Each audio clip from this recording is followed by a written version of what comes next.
Aku tahulah baju Elrah ni handsome, tak payahlah action sangat. Dah nak raya dah kita kan.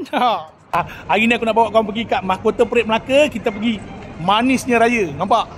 Macam-macam baju ada ni, macam-macam fashion ada. Harga pun berbaloi. Meh, bawa korang. Nak cari baju yang apa? Kat sini kita ada baju 5SL. Kala-kala tu semua ada 5SL. Macam tahu-tahu je kan? Kat sini kita ada cakap musang. Yang ni Teluk Belanga bang. Oh, Teluk Belanga.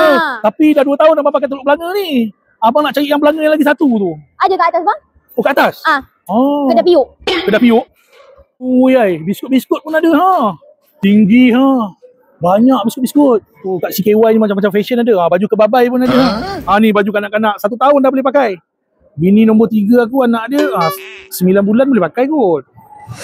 Weh, banyak ke gaya tak?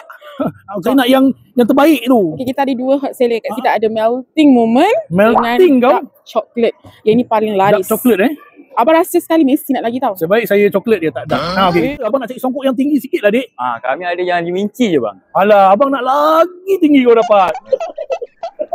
Wih, tinggi betul. Queen, ada king, ada single bang. Kalau cadar ni dia boleh menang kesejukan.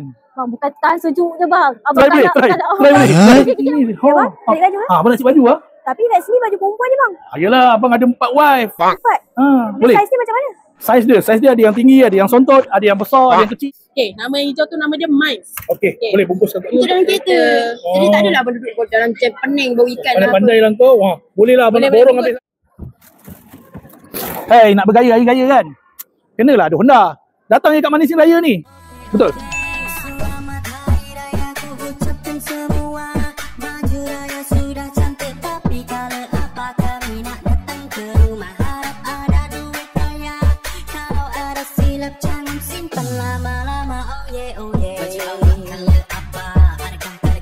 Manisnya Raya Mahkota Parade Melaka.